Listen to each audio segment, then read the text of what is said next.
Kabusayap sa taas. Ay. Tinira kami ng 81 mortar nila. Ayun, medyo umatras kami. Dahil paubos na rin yung ration namin, isang araw na lang nun. Withdraw ng mga wounded, patay. Withdraw, inabot pa ng 2 days. Kasi na-landmines pa yung nagdala. Kaya yung ration namin, ginawa na lang namin yung isang saingan, naging 3 saingan, yung bigas. Yung isang paydays. Isang ulaman na rin ng 7 tao yun. Kumbaga, kinan namin mabuti para magkasya ng 2 days yung pagkain namin. Ano yung iniisip niyo noon? Yung makasurvive ka ba na tatayo ka ng konti, mahilo ka na eh. Sa gutom na yun. Tapos tubig pa, wala na.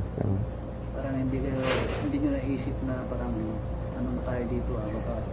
Hindi na rin mo makonday pag umatras ka pa, maraming haharang sa baba. Mga 2 days, dumating yung ratio, yun na. Bisa na naman kaming naglakad. Mga kon na yun. Yung maghapon na yun, umaga. Yun na, umpisa. Umaga ng Friday, mga alas 8. Doon na nag-umpisa ang muhaji na yan, na hindi ko makalimutan. Kasi... Bakit hindi mo siya makalimutan na sir? Hindi ko makonday yan ang kuwan ko ba. Diyan na ako kinabahan talaga sa totoo lang. Maaari mong ikwento kung paano nangyari yan? Umaga pa lang, mga alas 8 na yan, bagbagan na yan. Diretsuhan na yan, hanggang kuwan na yan, hapon. Dahil leading ang 19 company, palaging nawawan din na, namamatayan. Sige, kaya natin, sabi ni Captain Gisa. Kaya na natin ito. Kung maaari nga, kunin na natin ngayon. Nakalapit na yan ng 5 meters.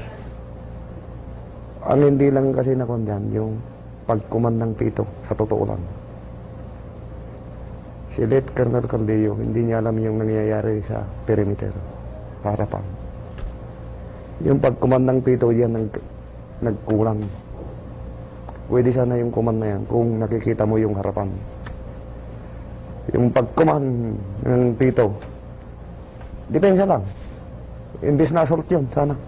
Para konti pa yung madamage. Nagtuloy-tuloy yung hanggang pag bumira ng RPG, 2, 3, wounded. Sabi ko, kay Lit Guevara, sabi ko sa kanya, ang baret mo, nailapit mo, hindi mo nga naiputok eh. Hanggang may dikit natin, hindi naiputok. Pag ganun niya, tinamaan siya. Patay siya. Sabi ko, ang totoo dito, sige, mag-cover lang kayo. Pero huwag yung hintaan ng 60. Tirahan nyo ng 90 RR. Pag huminto yan, titira na naman ng RPG yan. 3, 2 na naman wounded yan, sabi ko. Nung namatay si Late Guevara, ano yung naramdaman mo? Masakit din dahil kasama mo yan eh. Pero nakausap mo pa siya? Doon pa sa baba, nakausap ko na. Bago kami mag-move noon, nakausap ko na. Pustahan tayo, sabi ko. Hanggang may dikit yung baret, hindi mo may puputok yan. Bakit, Sergeant? Paano mo may puputok makahoy? Hindi mo nakikita ang kalaban.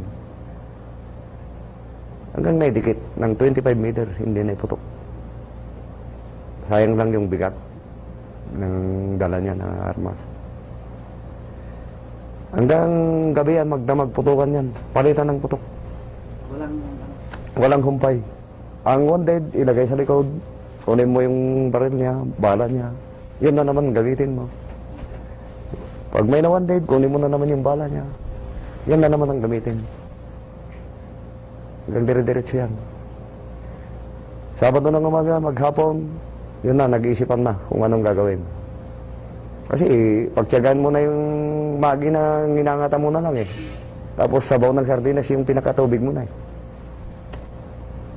Ano yung tumatakbo sa isip nyo na wala kayong pagkain, hindi kayo makakain ng gusto? Wala ka rin ganang kumain dahil nakikita mo yung kasama mo, patay, may naghihingalo.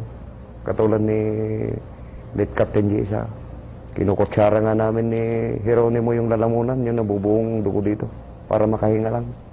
Pero nakakausap mo pa niya. Nakakausap pa namin Ano doon. sinasabi niya sa inyo? Hindi ako makahinga, sabi niya. Ayun, hawakan ko dito. Kutsarahin mo, Jeronimo, para makahinga si sir. Gagawin namin ng kutsara. Yung nabuong dugo dito sa lalamunan niya. Yung makahinga ng konti.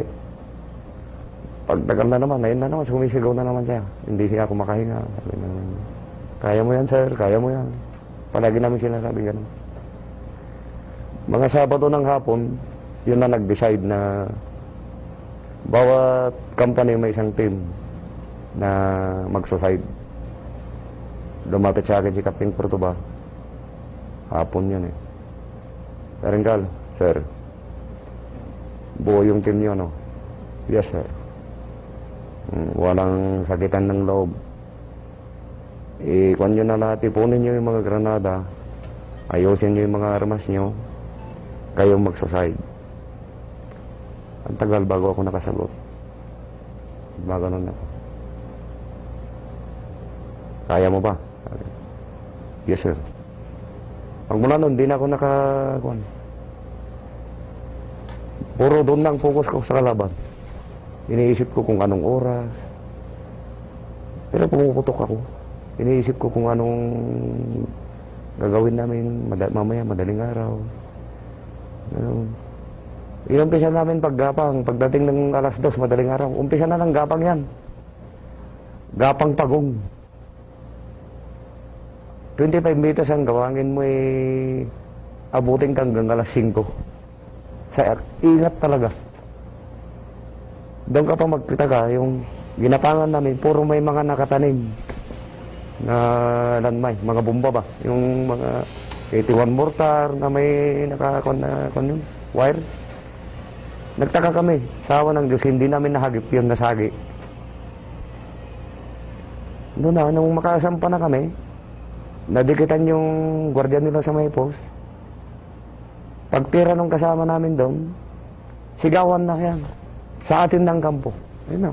Parang nakawala sa akon na yan. Bagbagan na yan. Hanggang matapos. Nung makuha namin ang pinaka-corner to corner na, tumakbo na yung kalaban sa baba. Parang nabunutan kami ng tinik ba? Sa atin na. Salamat Diyos ko. Yun ang palaging sinisigaw ng kasama namin. Pati ako. Salamat po. Ano yung feeling mo noon nung nakuha niyo yung kampo? Kumbaga, gumaan yung pakiramdam ko. Ang unang inisip mo? Ang inisip ko yung kung talaga magampanan yung sinabi sa akin na inatang ng opisyal. Yun lagi ang kung sa ko. Kaya nga ng iba, kaya ko rin Ganun. Pagdating nyo doon mismo sa kampo, nung nagsigawan kayo, nung tumakbo na yung mga mayagat, Sa atin ng kampo. Ganun na. yun yung sinigaw ng lahat. Sa atin ng kampo. Sabi niya, ganun na. Sigawan na yan. Sa atin na. Ganun na. Yung palaging sigaw ng kasama ko. Sa atin ng kampo, hindi na mababawi. Ano na, makakuha mo na yung amoy ng tao doon na hindi libing. Mga pinaglilibing nila doon. Ano rin yung mga kasama nila? Mga kasama nila, mga patay. Ganun. Mga ilan siguro? Hindi ko makakuha na dahil nung kuha na doon na lang ako sa sulok ba. Anong ginawa mo sa susunod? Iniisip ko kung paano namin nakuha. Ganun. Iniisip mo, yung mga kasama mo na nagsakripisyo. Nung ma-clear na, binalikan ko yung classmate ko. Kasi 3 days na rin may tama Si classmate ko, Roy, yung 7'5". Tinulungan ko muna siya sa baba na umakyat. Kaya sabi man niya, 3 araw na tagos-tagosan yung tama niya sa likod Kaya ko may maglalakad ako. Sabi niya. Pinalakas din niya yung niya na makasurvive ba. Pinagkukan ko lang yung ginawa ko lang sa kanya. Pinapairan ko lang ng tubig itong bibig niya. Para pag natuyo, mabasa. Huwag kang iinom, mamamatay kami. Sabi ko sa kanya, huwag kang iinom, mamamatay ka. Uumit. Yun lagi ang paalala ko sa kanya.